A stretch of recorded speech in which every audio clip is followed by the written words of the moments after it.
you guys doing? I hope you guys are doing great. Welcome back to my channel. I hope you guys are doing great. Please, if you're joining me for the first time and if you're seeing my video for the first time, please subscribe to my channel and put on your notification bell so that you'll be aware when I drop a video or when I come on live stream. I usually come on live stream every 8:30 p.m. and 9 a.m. Gambia time. So I hope you will enjoy the video. Thank you very much for joining me here. I have a story that I want to share with you guys, and this story goes this way. Well, in 2016, I was in Guinea-Bissau, right? I was doing business in Guinea-Bissau. I have a truck that runs from Gambia to Guinea-Bissau haulage, right? And as well, I do timber and cashew nut business. So on the long run, I went to church one Sunday. I met a brother, a Nigerian brother, an Igbo brother for that matter. After church service, he walked up to me to the car and greeted me. We greeted very well. And he asked me, "Bro, are you an Igbo man?" I told him, "Yes, I'm an Igbo." He said, "Okay, I'm also Igbo. I'm from Imo State." I think he said it from Mbano or something like that, from Imo State. I said, "Wow, I'm from Abia State." So I said, "Nice to meet you." He said, "Nice to meet you, sir." So this guy, as of then, was about 50 something, I think 52 or 53 years thereabout. So he told me that he has a problem that he's doing business in Chapa, Bandem Market in Guinea-Bissau. That I asked him, "What kind of business do you do?" He said he sells okay shoes. That means fairly used shoes, and that the business is not moving well. That he want to change the business or look for a job. So he woke up to me and was like looking for opportunity, looking for a job. If I have a job to offer him, I said okay. I said, bro, but how long have you been here? He said he has been here for 28 years. I said, wow, 28 years. He said, yes. I asked him, 28 years, when last did you travel to Nigeria? He said, for the past 28 years since he came to Guinea-Bissau, he have not traveled to Nigeria. I asked him why. He said, because there's no money. I said, wow, do you speak with your family members? He said, yes, sometimes, but it's been a long time. I asked him how long. He said it's over 1 year or 2 years now. I said, 1 year or 2 years, you've not spoken with your parents, your family members back home? He said, yes. I asked him, what about your mom? He said, the mom is late. I said, when did your mom die? He said, 8 years when he came to Guinea-Bissau. He's 8 years in Guinea-Bissau. The mother died. I asked him, did you went for the burial? He said, no, he did not go for the burial because there was no money to travel for the burial. So I will ask him, what about your dad? He said dad died before he came to Guinea-Bissau. So that got my attention. I was like, bro, that's too long. You're staying on a journey for 28 years and you've not visited home. That is an error, bro. That is a very, very big error. I mean, the reason why we left home is to look for greener pasture. I mean, we left home to feed home. That is the main purpose of leaving Nigeria. Despite that, we are looking for our comfort. We are looking for a better society where we can be able to make ourselves comfortable. But in the other hand, the reason why we left home was to make home happy. So how can you disconnect yourself from home? So I started talking to him. I told him, bro, I asked him, how old are you? He said he was 50, I think 53 or 54, thereabout. As of then, I was like 30 years. I think I was 30 or 31. Yes, I was 31 as of then. So I told him, bro, you should be in position to advise me on this kind of issue. I shouldn't be the one to advise you. I mean, you left Nigeria in search of greener pasture, and you find yourself in Guinea-Bissau for 28 years. You couldn't go to Nigeria. Ask him, are you married? He said, yes, he's married, but he's no longer with the lady. Ask him, do you have children? He said, he have 3 kids. I said, how many boys? He said, 1 boy and 2 girls. I said, how old is the first one? He said the first daughter is about 20 or 19 years. The second daughter is 16 years. The last child, which is the son, is about 11 years. I was like, wow, bro, you have mind though. You spent 28 years and had all your children in Guinea-Bissau. Ask him, your children might ever visit Nigeria? I said, no. Ask him, your parents do speak with your family or relatives or siblings do speak with your children? He said, no. Your children speak Igbo? He said, no. I told him, this is what got my attention. I understand what exactly is his problem. That is where societal pressure played a role, negative role in him. Societal pressure. That's when I got to understand what societal pressure, what the role societal pressure played in his life, right? This societal pressure that I'm talking about, this is part of the problem that we have today. Most of our brothers are scattered everywhere in the world. Most of our brothers, most of our sisters scattered everywhere in the world for decades.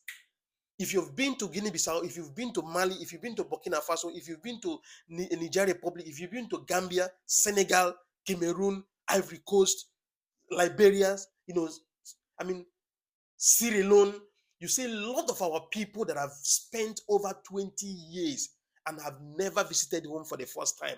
30 years, 35 years, 40 years, and they've not visited home. So now, this is what societal pressure have done. The reason why I accuse societal pressure in this is, first of all, people always think that when you don't have money, you are nobody.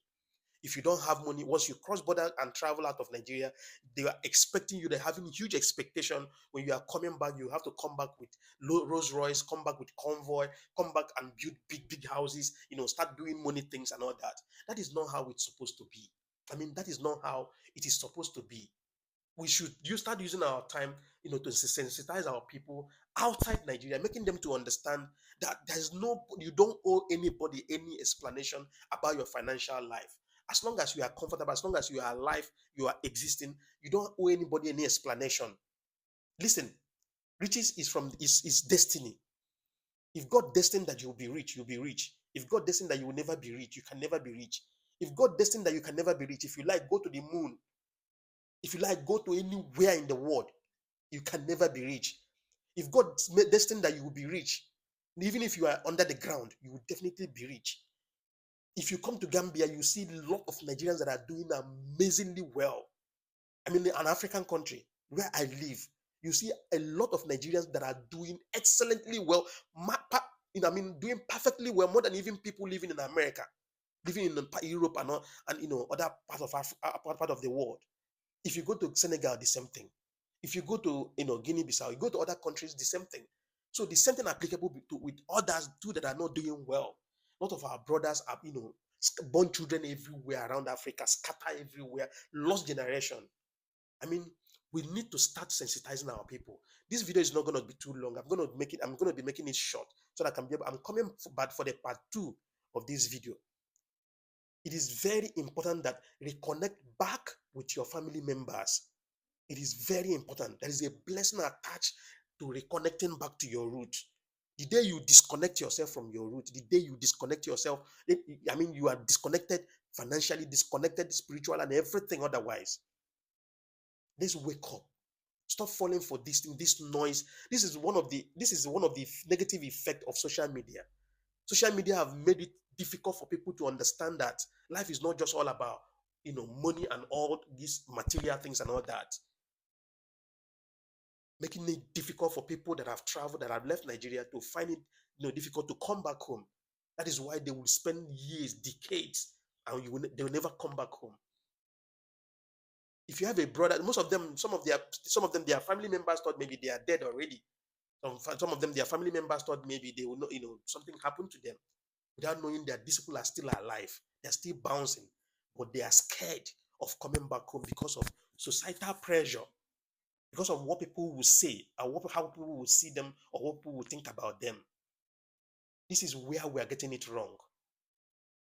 You owe nobody any explanation about your life, about your financial life. Let's wake up, my brother, my people. Let's wake up. Our people are scattered everywhere, everywhere, everywhere. Some of them even, you'll be surprised that you will see an old man. Well, let me tell you one story. There was an old man that was working for me as security. So this man should be around that, going to 70 years or thereabout. He should be around that 70 years. This man was living in Ivory Coast. From Ivory Coast, he came down to Gambia. You know, he was living in Ivory Coast for years. So during that war in Ivory Coast, he left Ivory Coast and come down to Gambia.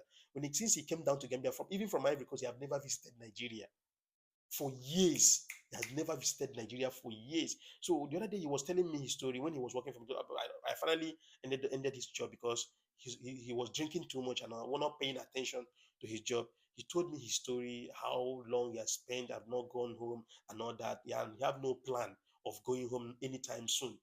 because you don't have money, you've not built house and all that and all that. So these are the, I mean, societal pressure making people live so long outside Nigeria and find it difficult to come back home. And the worst part of it, worst part of it is that most of them are not even doing anything reasonable in those countries. Most of them are suffering. So instead of you to suffer in those kind of countries, why not go back to your own country? Even if it is car wash, you can do. Even if it's anything else that you can you use to take care of yourself, you can do, than to be suffering in those kind of countries that are Nigerians. Nigeria is better than.